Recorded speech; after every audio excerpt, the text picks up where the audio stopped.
Welcome to No Apologies. I'm Dana Lash. So let's go back in time. Long ago, as in 1 year ago. America was on fire. Chants of defund the police were in the air, and it's estimated that up to $2 billion in property damage occurred, and there were thousands of injuries. CNN declared the summer of riots by BLM and Antifa to be mostly peaceful. Even as we watched entire city blocks burn on live TV, many innocent people were beaten. Some died. A lot of people were beaten on camera. And we were told by Democrats and legacy press that this was American democracy in action. I mean, sure, it's a bit messy, but it's just, some Americans exercising their rights to be heard. And as Chris Cuomo told us, who said anything about protests being peaceful anyway. Watch, remember this? Please, show me where it says that protests are supposed to be polite and peaceful. Now, too many see the protests as the problem. See, my favorite was the guy who was eating ramen noodles out of the brick and saying it's in the Constitution right here, Mr. Cuomo. That's my favorite. Our Vice President, Kamala Harris, also told us that those violent protests should and would continue. And this was all they said, democracy in action. All the greatest movements start this way, they said. Here she is, the VP on the Colbert Show, saying as much. The greatest movements that we have seen in recent history in our country, but probably since the beginning, have been born out of protest. Have been born out of understanding the power of the people to take to the streets and force their government to address what is wrong. They're not going to stop. They're not going to stop. And this is a movement, I'm telling you. They're not going to stop. And everyone beware, because they're not going to stop. They're not going to stop before Election Day in November, and they're not going to stop after Election Day. So week after week, America's big city streets were choked with angry people, smoke from the fires they set, screaming and attacking police officers, looting stores. It was during the deadliest pandemic in the world's history, as Democrats are fond of reminding us. And yes, we must all be very afraid of the virus. Democrats tell us, and they keep telling us over and over again, especially if we're having a Christmas gathering or going to church. But if you want to join a violent protest or defund the police, then it's fine. The virus isn't a threat. I mean, not compared to the systemic racism of that mean, rotten, horrible nation called America. Not compared to those mean, awful tweets that came from the Oval Office. So the violent protests, coming into the election, they had to continue, like Kamala Harris said. It was a vital part of democracy. Everybody knew it. If the outcome of the election wasn't what Democrats wanted, those violent protests, they'd have to start all over again. Because violent protests, that's just the voice of the unheard. That's what Democrats say. Now, fast forward a few months later, parents across the country began to show up at their school board meetings in huge numbers for the first time ever. And they were understandably frustrated because for a year plus, they've been juggling their jobs and their kids' needs and education at home, all during a lockdown, during a pandemic. Millions of kids were forced to do school over Zoom. Now, because of distance learning, many parents were able to look over the shoulder of their kids' Zoom lessons, and they noticed that their kids' teachers were suddenly saying new and really strange things. Things that sounded an awful lot like what Antifa and the people burning down buildings were saying, and Ibram X. Kendi have been saying. Like America is systemically racist and police are evil and all white people are oppressors and you should feel bad for your privilege. And suddenly their kids were being told that their skin color was the most important thing about them. It became clear that a brand new Marxist strain of ideology called critical race theory had quietly, not brand new, it's been around since the 60s, but it had slipped into the curriculums across America. That is new. Parents took a closer look at their teenagers' school books and they realized that in some cases they contained outright pornographic material. And then when the kids were able to actually go to school in person, they were forced to wear face panties by many of the public schools because a face panty has about as much, effect against the virus as the mask does, according to 43 different studies that I have compiled. Yet parents knew, according to the science, that their kids weren't at any real risk from COVID, so they wondered why administrators and teachers who can now get vaccinated wanted to continue to force masking and social distancing. So parents did across America what Americans are supposed to do when they have grievances. That thing that Democrats so strongly believe in. They protested. Now, they didn't burn any buildings down or punch anybody in the face, but they showed up and they protested. Now, remember, the vice president herself told us that all great movements start this way. Protests like these, they are as American as apple pie. And with very rare exceptions, unlike the BLM protests, these parents, like I said, they didn't do anything violent. No burning, no looting, no statues pulled down, no spitting or attacking police. No one was punched in the neck. No one was murdered, like in Chaz Chop, whatever that was called up in Portland, Seattle. Although we should point out that there was some very disgusting behavior, some bad behavior at some board meetings, like this. Watch.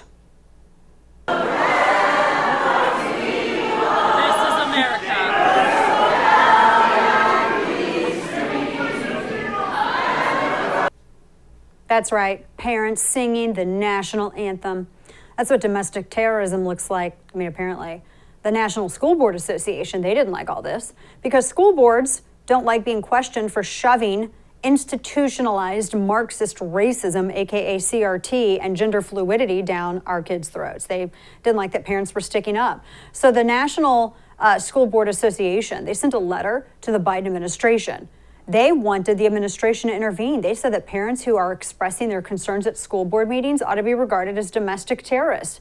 And the NSBA wants the DOJ and the FBI, the ASPCA, and every other alphabet, whatever, all involved to start cracking down on these domestic terrorist parents. They want them to use the Patriot Act. They actually said that. You see how this works? Peaceful protests by parents are bad. BLM's violent protests are good. Parents speaking up to the school board, that's a subversion of democracy. But burning, rioting, and looting in the name of social justice, that's democracy in action. I'm sure you're confused because, after all, this isn't the same public school system, isn't it? Owned by left-wing unions who are all for protests when it's for BLM or Antifa or abortion or transgender rights, and now they're against protests.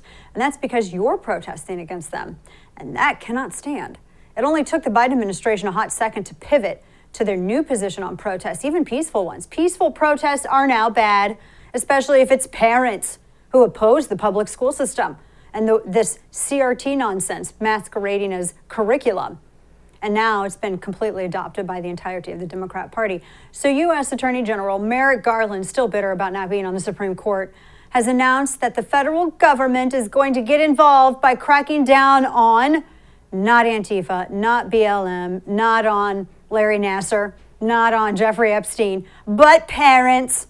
Here's a bit from AG Merrick Garland's memo. It says, and I quote, "While spirited debate about policy matters is protected under our Constitution, that protection does not extend to threats of violence or efforts to intimidate individuals based on their views," end quote.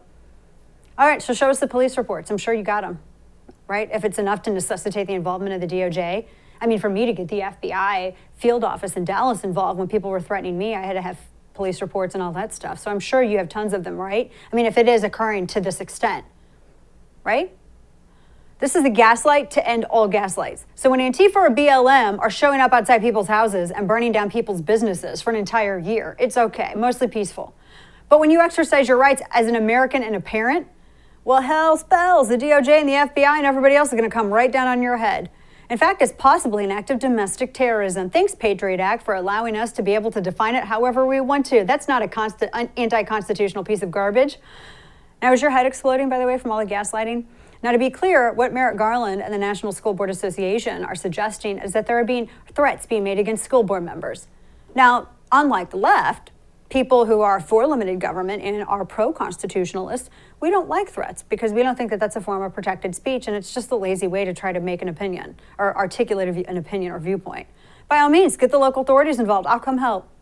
But using the FBI to mobilize against parents who oppose critical race theory in public schools by citing vaguely threats, yeah, that's meant to chill speech. If there were actually threats out there, you'd be hearing about them.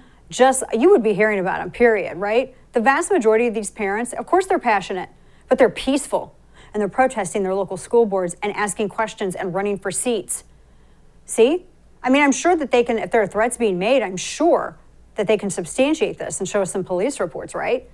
I mean, threats are made against political figures, but there's no need for the DOJ and FBI to get involved if, in this case, this is a purposeful asymmetrical response by the federal government. When the Biden administration likes the cause, they're for protests, even violent ones. And when they dislike it, even peaceful protests are regarded as domestic terrorism. Apparently, you're not allowed to speak up at a board meeting to stop your kid from being judged by their skin color, shamed, bullied, and emotionally abused. If you oppose that, you're a domestic terrorist. You might be getting a visit from the FBI. So what we're witnessing is completely the weaponization of the federal government by one party to be used against the other party. It's the weaponization of the federal government against its own citizens. To weaponize our institutions like this crosses a Rubicon that we cannot come back from. This is how you break a republic. And it's all endorsed by the Commander-in-Chief, Joe Biden. President McUnity himself keeps shoving average Americans against the wall, threatening their livelihoods, forcing medical interventions on their children, demonizing people with language like pandemic of the unvaccinated, and now standing by while the DOJ and FBI is mobilized against everyday parents standing up for their kids. You can't continue like this. There's either one standard for all or there are no standards. And by the way, when is there going to be a discussion over what school boards are doing to parents? Like, what about in my town when the school board and their surrogates were smearing parents? What about how very conveniently after the school board hired a very pricey PR firm, suddenly magically hit pieces about local parents began appearing at the only contact apparently the PR firm had, NBC, and I'm just guessing here, right? I mean, I'm sure it had nothing at all whatsoever to do with the PR firm, right? Sure. Or what about when surrogates for the school board and their supporters started actually sending out mailers, like absolutely smearing and impugning the characters of parents, sent it all throughout through the mail system, all throughout to everybody's house in our town. And that's just this town. I mean, the school board has also attacked and their surrogates have smeared and tried to go at parents in other towns. But there's nothing on the school board's behavior. What about when they violate open meetings laws like the school board in my district did here in Texas? No, people will stop. They're just going to stop listening to federal government because it's an inconsistent application, not just of law, but of representation before the republic. And all that's going to be left is my tribe versus your tribe. I talked about this in my last book, the tribalization of politics to just the extreme. Now, there are a bunch of states that no longer have anything in common, who ignore the federal government if it doesn't suit them. And that's where we're clearly headed, apparently. It's sad because it seems the current administration wants it that way. Not everyone does, but definitely this administration does. Definitely seems that way. All right, so we have a lot. Coming up, Florida Congressman Byron Donald. Why did I say Daniels? Congressman Byron Donald. We like him. He serves on the House Budget Committee. He gives us an update on the status of the reconciliation package. Keep it here. Big tech, obviously, is taking advantage of us, and while they mine, sell, and remine data, your data, they're counting their money and abusing the privacy. Now, if you really think that your emails, texts, and messages are private and safe from governments and hackers and corporations, think again. This is where Secure comes in. Secure's email platform is 100% safe. It's Swiss-hosted, has no ties to big tech companies in the U.S., and with Secure, there's no data mining whatsoever at all. This is what makes Secure different. So when it comes to security and privacy, Secure is simply unmatched. There's a reason that Secure built their company the way they did. So take a stand, take back your privacy.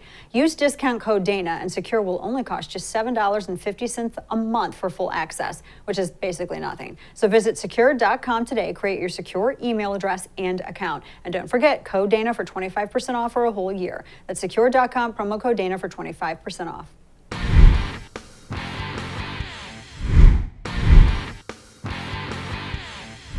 Florida Congressman Byron Donald serves on the House Budget Committee. I do not envy his job at all right now. He joins me to give us an update on the status of the reconciliation package and the slap fight that's occurring in Washington, D.C.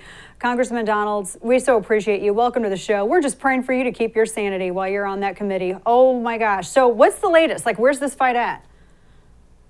The latest is Nancy Pelosi and Chuck Schumer are trying to figure out how they're going to muster votes. Senator Manchin and Senator SINEMA are negotiating with Joe Biden. They share nothing with Republicans or the American people. Nancy's probably going to do another one of her, you have to vote on it to find out what's in it type deals. It's going to be a massive boondoggle, whether it's 1.5 trillion, 3.5 trillion, 4.3 trillion, or whatever else they want to spend. And the reality is that they want to massively expand the entitlement state in our country so that no matter what happens going forward in elections, their agenda, the Bernie Sanders agenda, is put through. It's incredibly frustrating. Incredibly frustrating, and I just don't understand the math of how everything is paid for either. And no matter how many times I hear it from the president or from the White House spokesperson Jen Psaki or anyone else, Congressman, I don't understand that math. I mean, if it costs $0, then why do they say it's already paid for? I mean, and the president said yesterday that it was a tax cut, that this is basically a tax cut. What did you think when you heard that? I don't even listen to Joe Biden anymore because he never made sense when he was coherent. Now he doesn't make sense and he's not coherent. Look, the reality is this. The reason why he can say it doesn't cost anything is because he's not having to put up the money. Because let's be blunt, him and his son and his family, they use all these tax breaks for the quote unquote rich to hide their wealth. Meanwhile, hardworking Americans who actually cut their teeth in the economy are going to be caught in the lurch from this massive tax increase. They can say it doesn't cost anything because Washington isn't having to go in and adjust its budgets to account for all these new programs.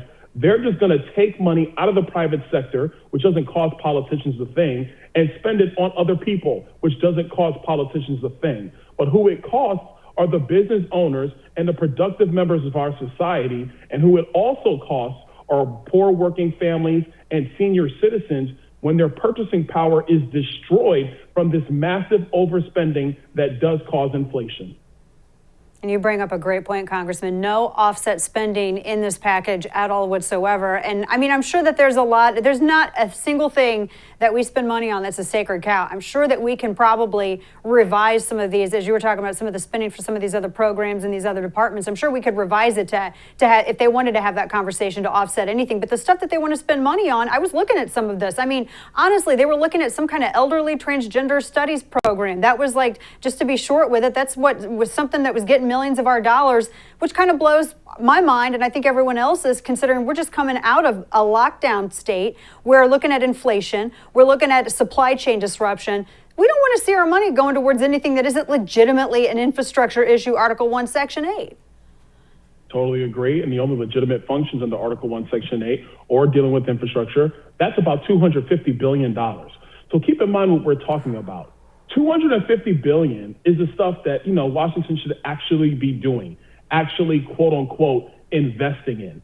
The rest of this stuff are the things that Bernie Sanders has been talking about for a decade when he's been trying to run for president. It's the stuff that Ocasio-Cortez constantly talks about.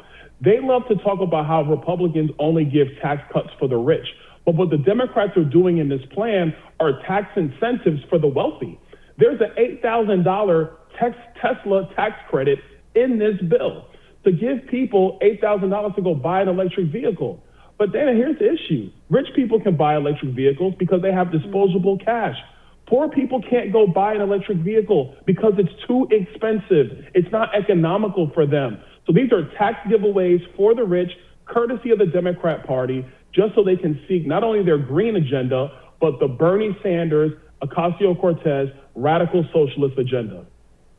And absolutely. And it's going to cost, and that's a very good point. I loved how the charging stations out in rural areas, and I kept thinking, how many people out in rural areas even drive electric vehicles? I'm not begrudging anyone an electric vehicle, but some of this stuff just doesn't make sense. Congressman, I wanted to ask you too, wrapped up in these proposals, Janet Yellen was addressing this the other day, this proposal for the IRS to actually watch people's transactions, financial transactions, and watch what they're purchasing through their bank accounts. A lot of people are rightfully, I think, deservedly curious about this. I tend to think it's kind of like and again, this is me not being a constitutional lawyer, attorney. I just pretend to be one here on this program. But it seems like it's a Fourth Amendment violation, right? You're having the IRS looking to see what you're doing in your bank account. That's kind of frightening. Totally agree with you. It is a massive violation of the privacy of every American. Look, the reason why they're supporting this proposal is because they know, even though they'll never tell you now, these programs are going to cost so much money.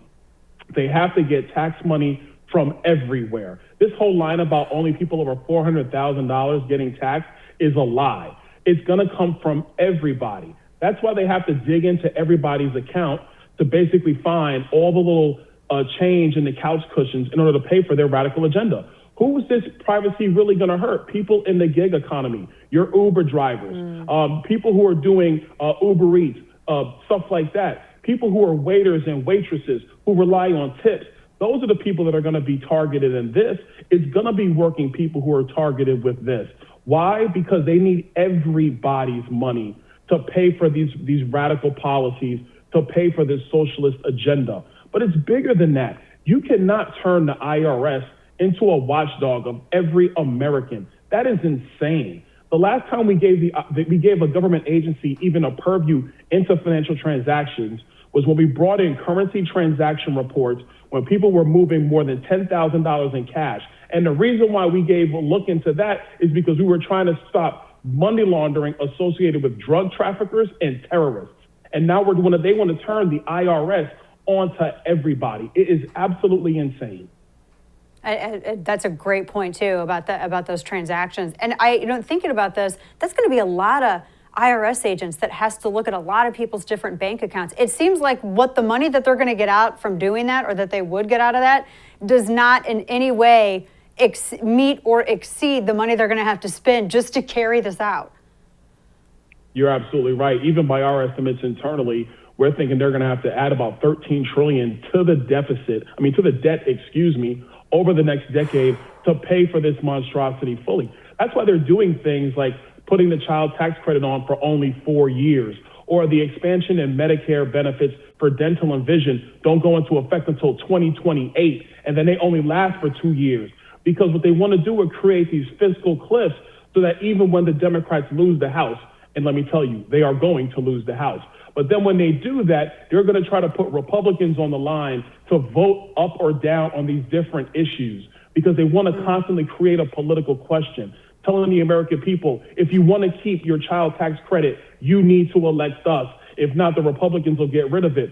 Then we cannot take the country down this fiscal path. It is going to be disastrous, not only for our fiscal house, but really for our political house. Because you literally are going to set up the argument where Americans are going to have to decide, am I going to vote for you just to keep the money coming into my own pocket? That is the worst way to maintain a country where our government is supposed to be limited and small so that people are free to seek their own interests and pursue their own happiness. Absolutely. Last question for you, Congressman. Everything that you say to all of us makes perfect sense. Maybe not so much to the president. The way that he portrayed this negotiation with all of this is that it's the Republicans and House Republicans, Senate Republicans. It's the GOP in Washington, D.C. that's holding this whole process hostage. He didn't really have some kind remarks to say about the way that you all in the House and in the Senate were handling this. I was just curious as to what your thoughts were of that characterization. Well, look, Joe Biden has always been nasty when he doesn't get his way, so I'm really not concerned about what he thinks about how Republicans are handling it. Let's be very clear. What he wants and what the Democrats want is a blank check with regard to the debt ceiling. We have never passed a debt ceiling in this country where there was no amount given to about what the next debt ceiling number would look like, and it was just a date in the future. They want an open checkbook. That's all they want, but it's worse than that. Dana, right now, the U.S. government takes in about $300 to $320 billion a month.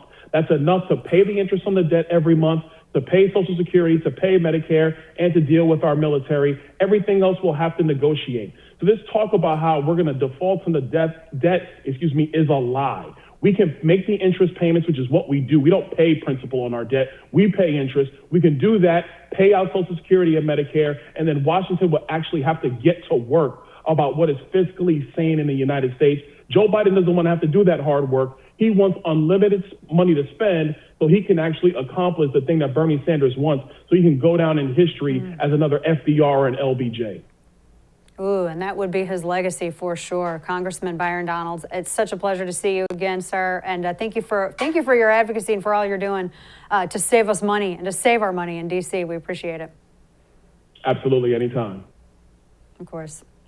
All right, folks, coming up, what's going on in America? I mean, it's like it's a soft takeover, right? You have vaccine mandates. Now there's where the Dianne Feinstein's considering a legislation to mandate vax passes for air travel, domestic air travel. DOJ targeting parents, protesters harassing lawmakers in bathrooms. So where's this headed?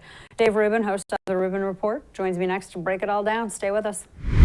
Thanks to Biden's economic policies, you got job numbers that are pretty abysmal. Inflation is starting to skyrocket. And instead of following the previous administration's pro-business common sense agenda that had the economy booming, Biden wants to tax corporations, pass trillion-dollar bills that we can't pay for.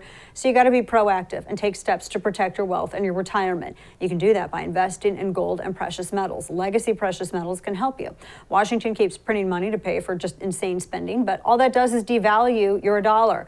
Gold offers you a hedge against inflation. And as the dollar gets weaker, gold gets stronger. So the folks at Legacy Precious Metals, that's a gold standard when it comes to investing in precious metals. And they have a team of experts who can counsel you on the best options for you and your family. So don't leave your retirement to chance. Call Legacy Precious Metals at 866-580-2088 or visit them online. Download their free investor's guide. It has lots of info. LegacyPMinvestments.com.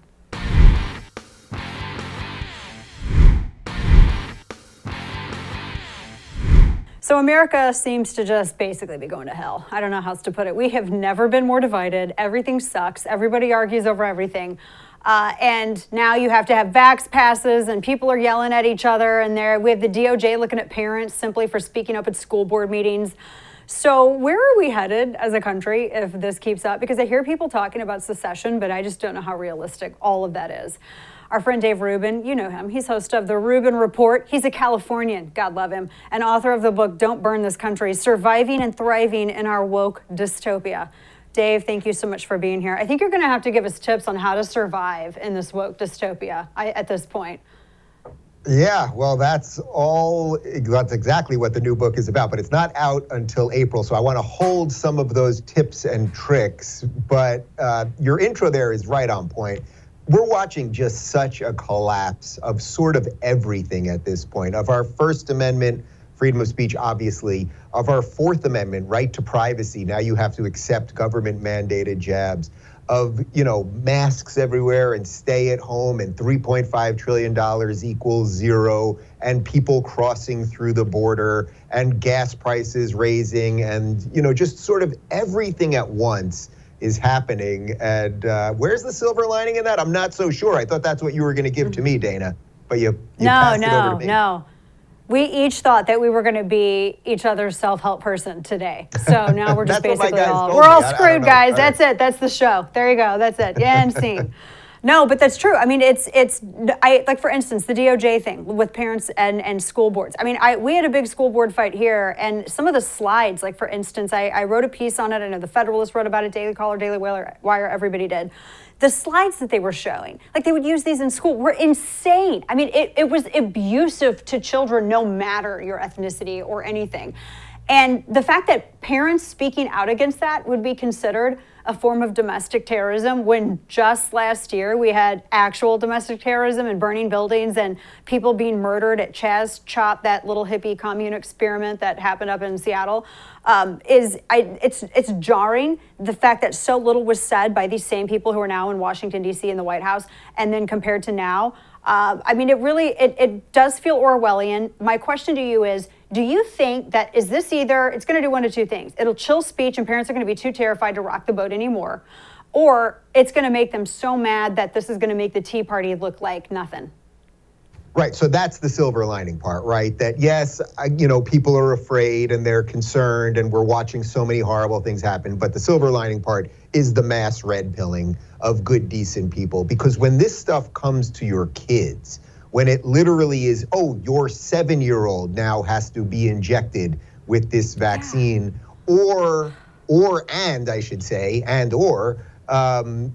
going to teach your kids this neo-racist nonsense and they're guilty because of the color of their skin if they're white, and they should get extra things if they're brown. In effect, that's what they're doing here. And then good, decent parents finally stand up and are called domestic terrorists by Merrick Garland, by our Attorney General. I mean, the escalation is so extraordinary.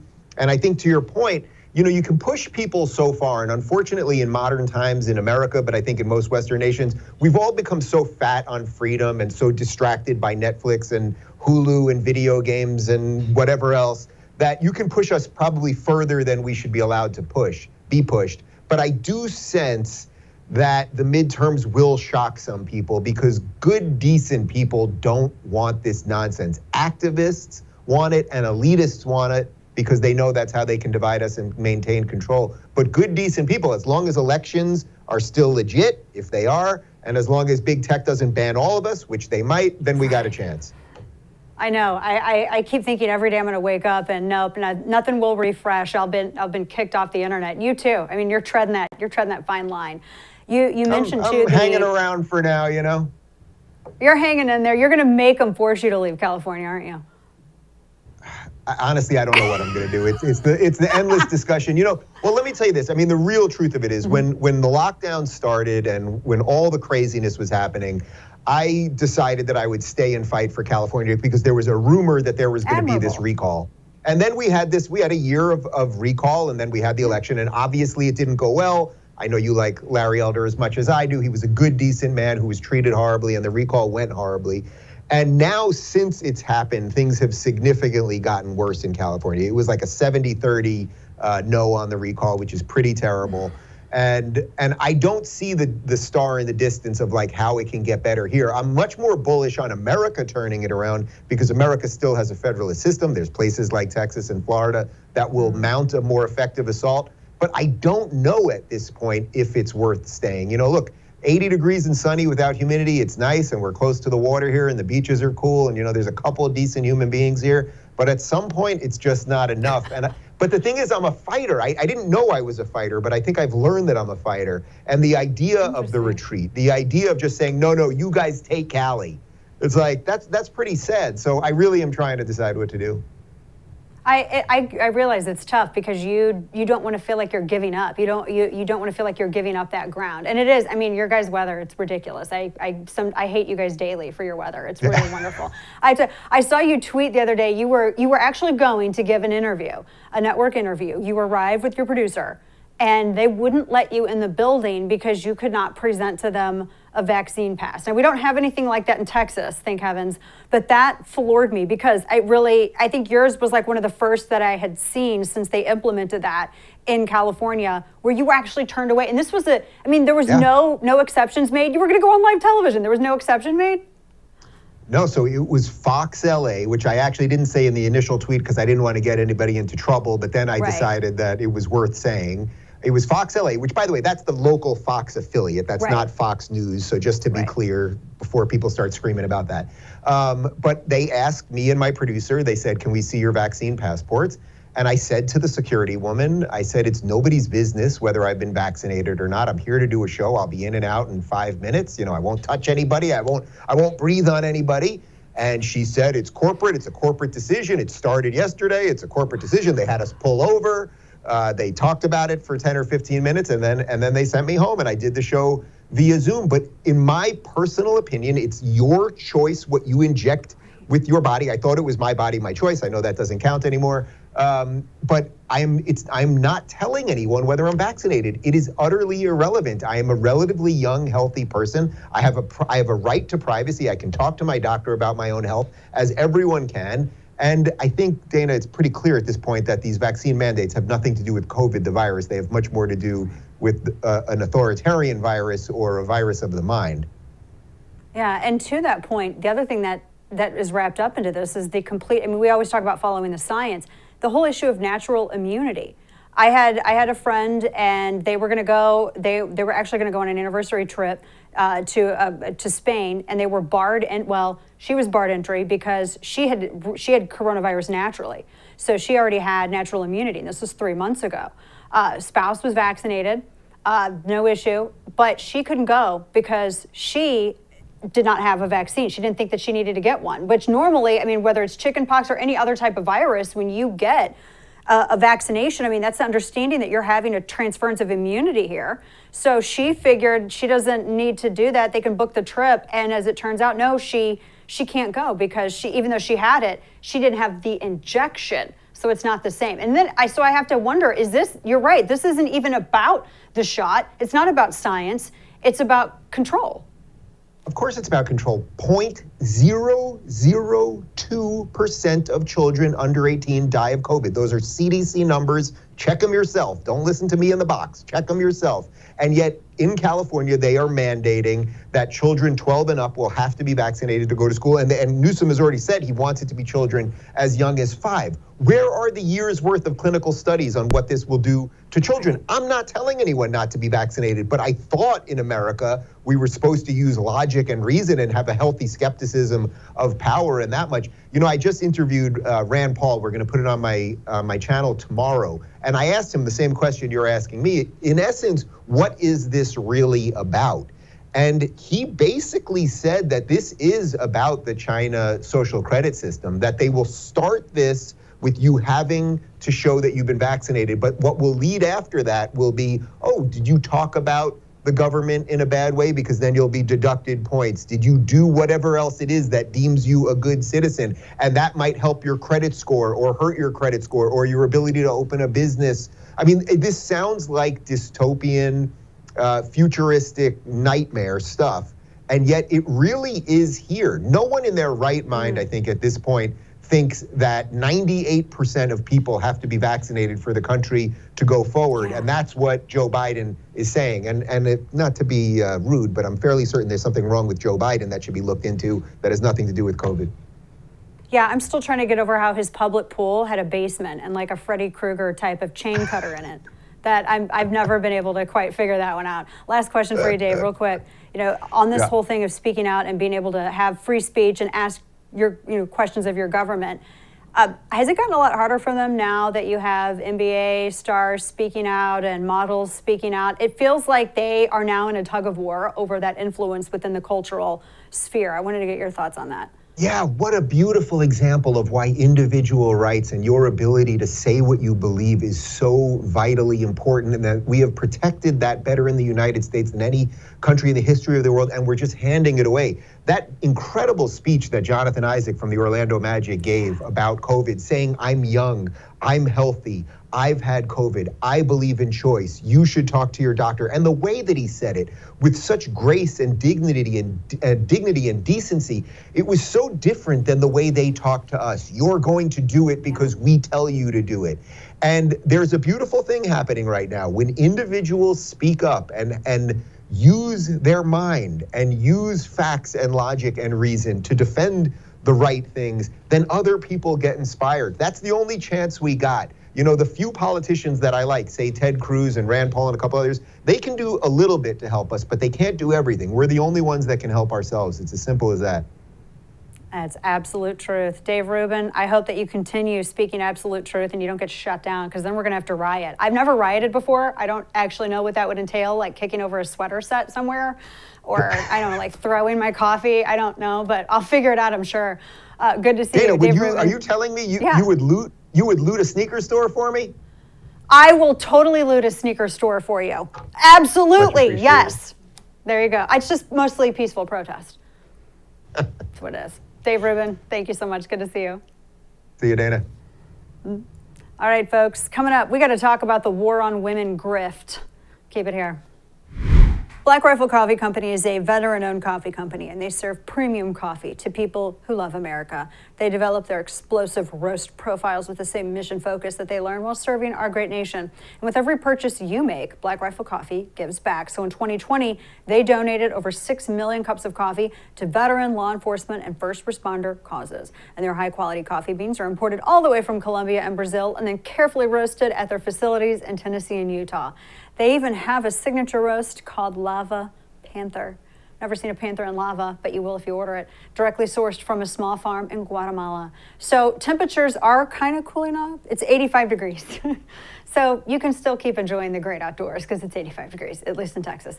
Fueled by Black Rifle Coffee. And join the coffee club. Seriously, when you join, your chosen brew is roasted packaged, shipped right to your door. You get special discounts, access to exclusive products, and a lot more. So purchase at blackriflecoffee.com/DanaTV. Use code DanaTV at checkout for 20% off your purchase and your first coffee club order.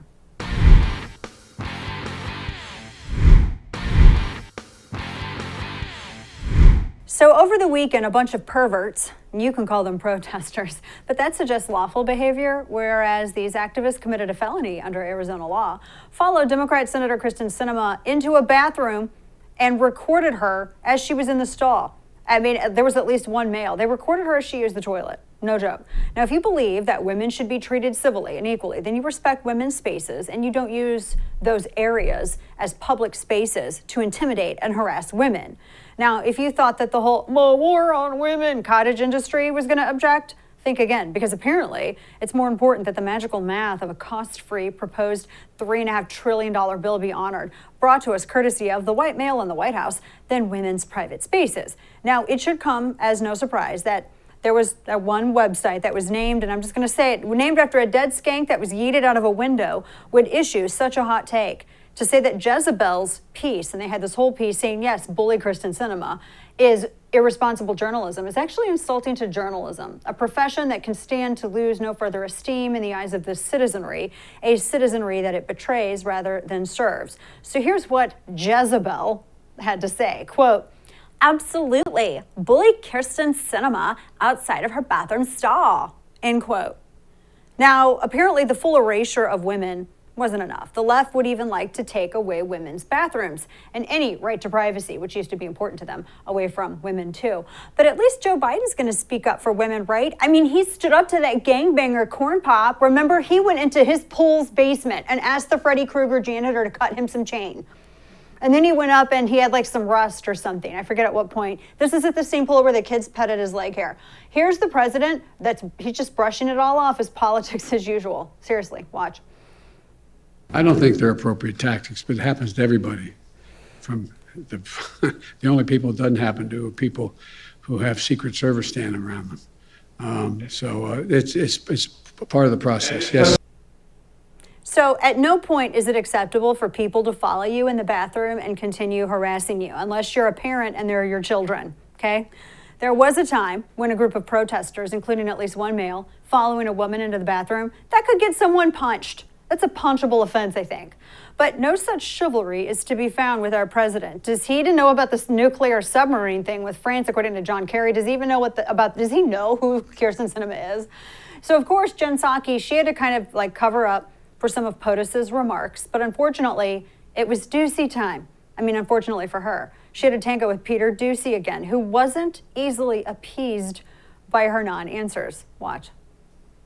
The protection of the freedom to protest, to speak out, and to criticize is fundamental to our democracy. The president believes that. Maybe he shorthanded it, but he wanted to make that clear this morning. And the safe and intellectually stimulating environment she's worked to create during the years of teaching at ASU was breached. That's inappropriate and unacceptable. And I think the context of what happened here is important, despite the fact that, of course, the president stands for the fundamental right of people to protest, to object, to criticize, as they often do outside of the gates of the White House.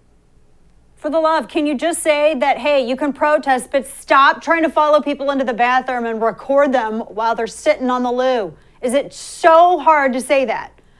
Remember, it's all a reminder that this is what the left has done since the beginning of the modern era. Whether it was Democrats bombing the Capitol in '71, didn't they bomb it again in the '80s? Or a Democrat trying to murder congressional Republicans on a ball field a few years back. And that's to say nothing of all of the Weather Underground stuff or Occupy or Antifa or BLM destruction. The left has always resorted to violence and intimidation to force consensus because their ideas are terrible and Americans reject them. So force is all they have left to achieve their goals. All the people screaming about the January 6th coup, which investigators entirely debunked, have zero authority here, since they never hold their own side accountable. Whereas conservatives actually condemned the BLM and Antifa riots, just as they condemned the riot, where you had a group of people break away from the peaceful protest on Capitol Hill. But by refusing to condemn this action, Biden's actually mainstreaming it. It's incredibly irresponsible, it's dangerous, and it's only going to lead to an escalation of these sorts of incidents. Basically, somebody's going to get hit with poo. So that does it for us tonight. Thanks for tuning in. Good night, and don't bend the knee.